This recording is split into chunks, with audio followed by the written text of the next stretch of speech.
नमस्ते भैया, राम राम। कैसे हैं आप लोग? भाई साहब, सियासत की एकदम झक्कास और बवाली कहानी लेके आज से हम आपके बीच हर शनिवार को आएंगे। अब बवाली कहानी का तो पूरा हफ्ता भर का हिसाब किताब भाई साहब हमारे पास रहता है। हमारे जो कुछ सूत्र हैं, जिनको कहते हैं ना सूत्र, वो हमारे सूत्र नहीं है। कुछ ऐसे है चुगली करने वाले जो हर पलटिया में घुसे हुए हैं। तो भाई साहब हमको आके कहानी बताते हैं। अब वो कहानी हमारे पेट में पचता नहीं है तो सोचते आपको ही बता दें, है ना? तो भैया, हाँ, तो पहली कहानी जो है वो कहानी है कांग्रेस पार्टी से। राहुल भैया, प्रियंका दीदी, है ना, इन दोनों की जोड़ी 2024 के चुनाव में यूपी में आके धूम मचाने को तैयार है। अभी नया नया अध्यक्ष हुए हैं, क्या नाम है इनका, अजय राय, बनारस वाले भैया। बहुत लोग उनको नहीं जानते हैं प्रदेश में, पता नहीं। अच्छा, एक चीज और मैं देख रहा हूँ, पिछले कुछ साल से पता नहीं कांग्रेस को क्या हो गया है कि ऐसा ऐसा लोग को उठाकर प्रदेश अध्यक्ष बना दे रहा है जिनको उनके अगल बगल के इलाके के अलावा कोई जानता ही नहीं है। जैसे इसके पहले बने थे ना अभी वो ब्रिजलाल खाबरी जी, वो जब अध्यक्ष बने ना तब पता चला कि हाँ भाई ये नाम के कौन नेता कांग्रेस में है, समझ रहे हैं? इसके पहले किसी को नहीं पता था। अब बुंदेलखंड साइड में लोगों को पता होगा।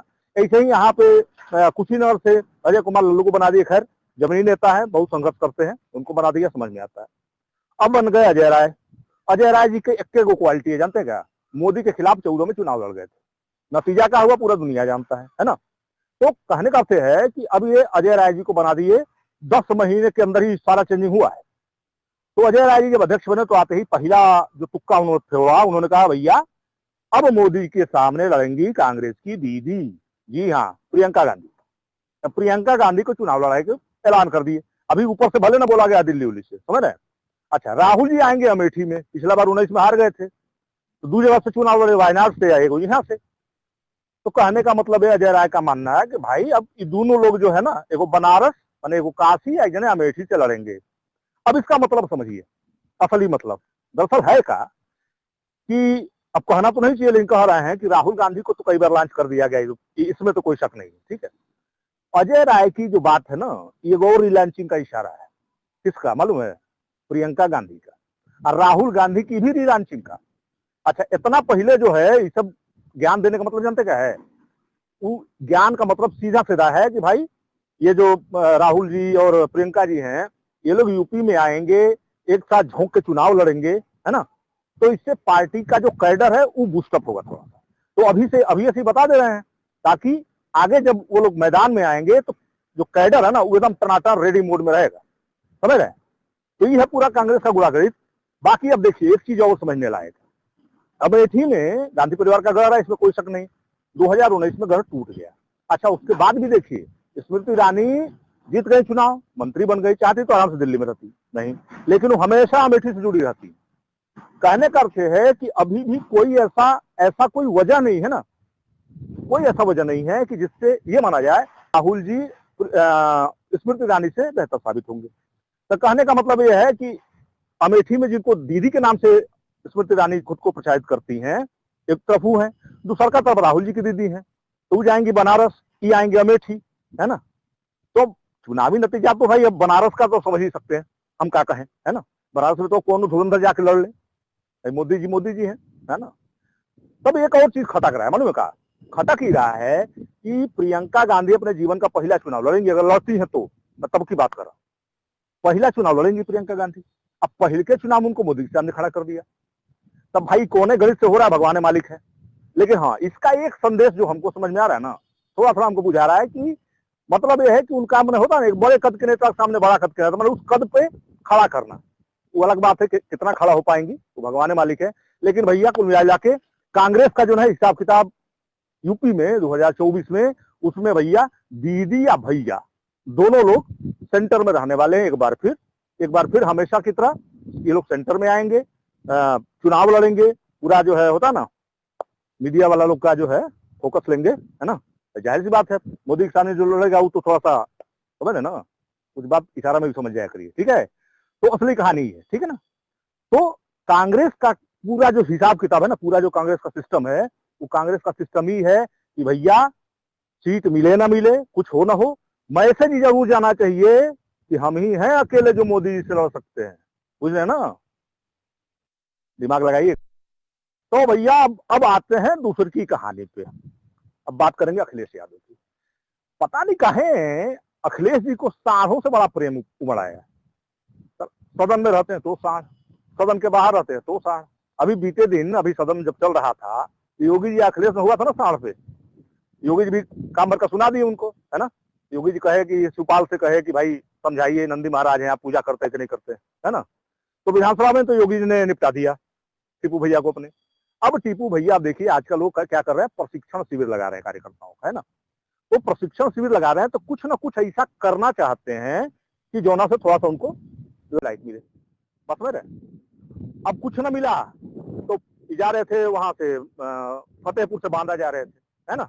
अब रास्ता में दूसरा जगह सांड मिले, भाई हाईवे पे सांड मिल जाते हैं, क्या करिएगा। अब सांड मिले तो बीचे में जब पत्रकार भाई लोग उनको रोके तो बोल रहे हैं उनसे, मालूम है कहा, कहे कि जोगी बाबा जो साजिश करके सांड छुड़वाए हैं ताकि उनका गाड़ी का एक्सीडेंट हो जाए, उस समय से बांदा ना पहुंच पाए, उनका कार्यकर्ता घायल हो जाए। अब क्या होता है, मैंने अब ये कैसी बात हुई भाई। अब जोगी बाबा को यही काम रह गया कि वो अखिलेश जी के पीछे सांड दौड़ाएंगे, समझिए। अरे अखिलेश जी तो इतना भन्ना गए कि वहां के डीएम साहब को बुलाया, कहे कि भाई सांड जो है ना ये ठीक नहीं है, असमझ है। तो सियासत में ठीक है, अपना आरोप प्रत्यारोप चलता रहता है, लेकिन यार सांड, अब बताइए कोई सांड जो कोई सरकार सांड छुड़वाएगी। लेकिन ठीक है भाई, टीपू भैया है, उनको तो भाई राजनीति करनी है। लेकिन हम दिमाग लगाते रहते परेशान है कि आखिर अखिलेश जी को इस सड़वे में पॉलिटिक्स का मुद्दा कहाँ दिखता है। सांड भाई ठीक है, परेशानी होती है, सभी को होती है, सड़क पे सांड मिल जाए पर 80 की स्पीड में लाके ठोक देंगे, कई घटनाएं हो चुकी। अभी जल्दी अमेठी में हुई थी एक घटना, अभी प्रयागराज में घटना हुई। होता है, सब दुख की बात है, नहीं होना चाहिए। लेकिन इसके लिए योगी जी जिम्मेदार है कि वहां का नगर निगम जिम्मेदार है। सड़क पे अगर सांड आता है तो उसके लिए स्थानीय प्रशासन जिम्मेदार है, उसको देखना चाहिए सब चीजें। नहीं ठीक है, अखिलेश जी को तो सीधे भाई बराबरी वाली बात है ना, वो नेता प्रतिपक्ष है, वो नेता सदन है, तो सीधे डायरेक्ट उनको हिट नहीं करेंगे तो कैसे लोग जानेंगे हाँ भाई कुछ काम कर रहे हैं, है ना। तो भैया यही अखिलेश जी का सांड पुराण। अभी ज्यादा दिन हुआ, अभी ओवैसी चचा ने एक ट्वीट किया था, हमको लग रहा है कि 10-12 दिन हुआ होगा। ट्वीट में उन्होंने मालूम है अखिलेश यादव को कहा था कि इनको सांड कथा से फुर्सत नहीं है, समझ रहे। मैंने अखिलेश यादव जो सांड सांड चिल्लाते हैं उनको लेके विपक्ष की और पार्टियां मजा लेता है, ये बतिया अखिलेश जी को बुझना चाहिए ना। चलिए जाते रहिए सांड पूरा, क्यों, है ना। तो भैया पूर्वांचल का कथा कहानी सुन लिया, अब चलते हैं पश्चिम की ओर। अरे वो अपने छोटे चौधरी जी है ना महाराज, कसम से बता रहे हैं, 1 महीना से गदर काटे पड़े, अपने तो कुछ बोल नहीं रहे थे, है ना। उनके पार्टी के लोग जाके कभी जोगी से मिल रहे हैं, कभी किसी से मिल रहे हैं। यहाँ जो है हमारे जो बताते हैं ना, वो पार्टियां में जो है हमारे विद्यार्थी, वो आके बार बार हमको समझा रहे थे कि चौधरी जी ने जा रहे हैं, चौधरी जी होने जा रहे हैं, है ना। अब देखिए कैसे गच्चा दिए चौधरी जी। पहला मीटिंग हुआ 23 जून को पटना में विपक्षी गठबंधन, उसमें चौधरी जी ने कहा भाई जयंत भैया ने अपने कि कुछ पारिवारिक व्यस्तताएं इसलिए नहीं जा पाएंगे। अब भैया कानों कान खबर उड़ने लगी, अरे दादा किसी आ गए हैं लग रहा है। तो बेंगलोर पहुंच गए, पूरा एकदम सबके साथ हाथ उस मिला के एकदम भौकाल टाइट यार, हम तो एकदम इंडिया गठबंधन के साथ हैं। अब देखिए उसके बाद क्या हुआ कि अरविंद केजरीवाल जो इस दिल्ली बिल का विरोध कर रहे थे, आज इसके लिए पूरा मुहिम चलाए हुए थे, समझ रहे। अरविंद केजरीवाल के विरोध के जो ये दिल्ली वाला बिल आया था ना राज्यसभा में, तो राज्यसभा में जब वोटिंग हुआ तो चौधरी साहब गए। अब बताइए, अब कहे स्वास्थ्य कारणों से नहीं गए, फिर हल्ला मचा लग रहा है कि कुछ बातचीत चल रही है अंदर खाने। तो भैया चौधरी साहब जो है वो वोटिंग में हिस्सा नहीं लिया।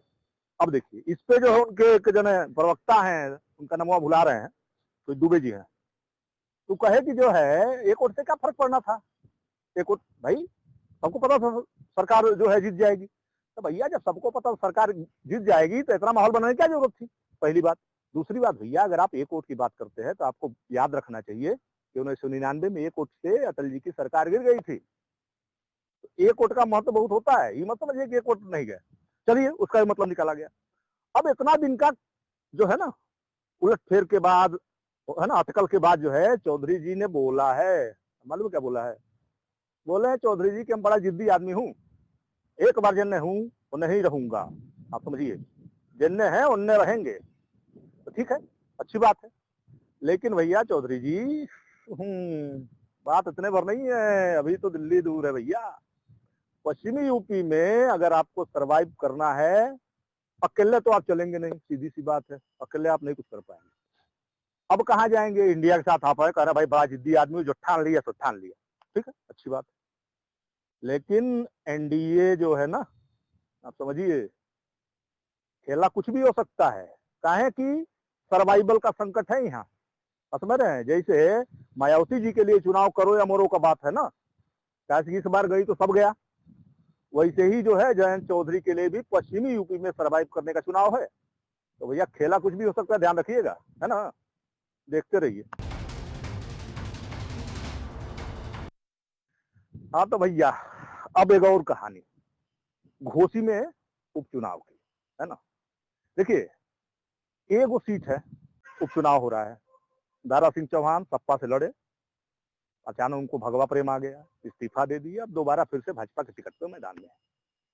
दारा सिंह चौहान अपने इलाका के ठीक ठाक नेता है, ठीक ठाक उनका पकड़ है, वो सब समझ में आता है।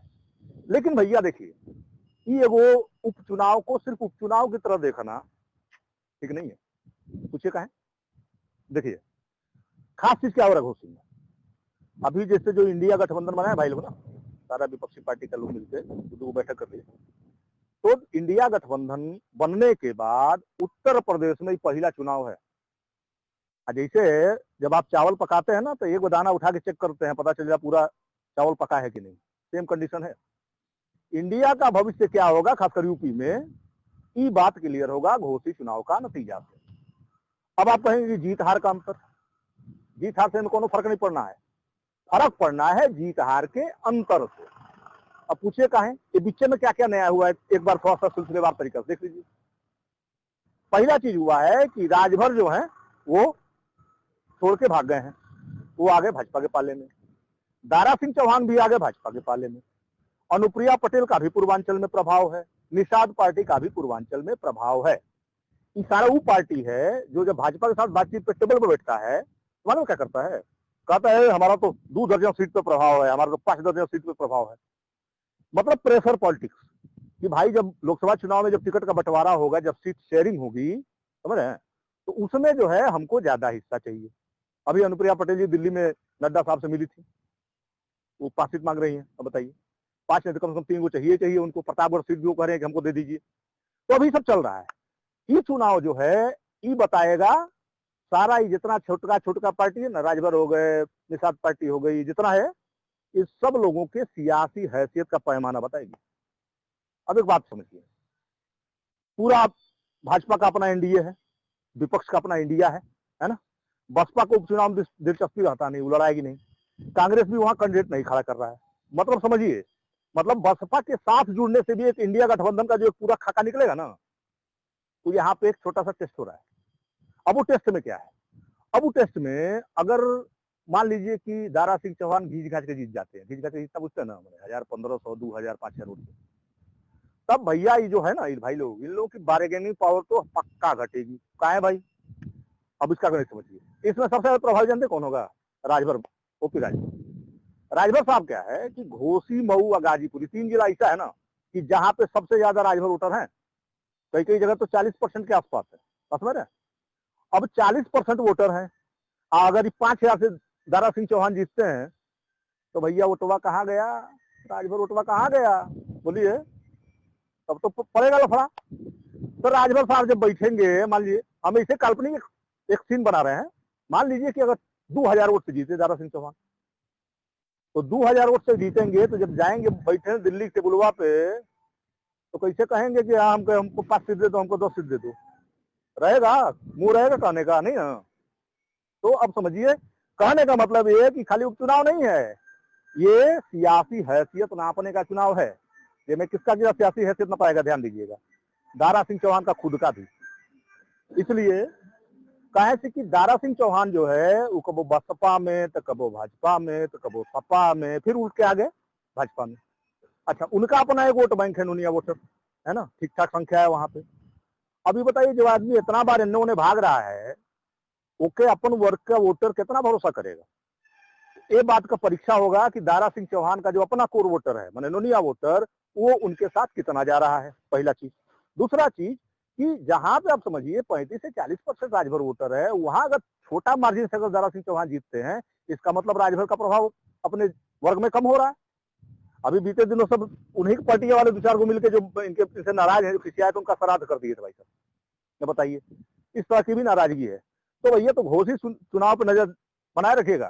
काहे से घोषी चुनाव खाली घोषी एगो सीट का उपचुनाव नहीं है कि उत्तर प्रदेश का मूड बताएगा, ध्यान रखिएगा। हाँ तो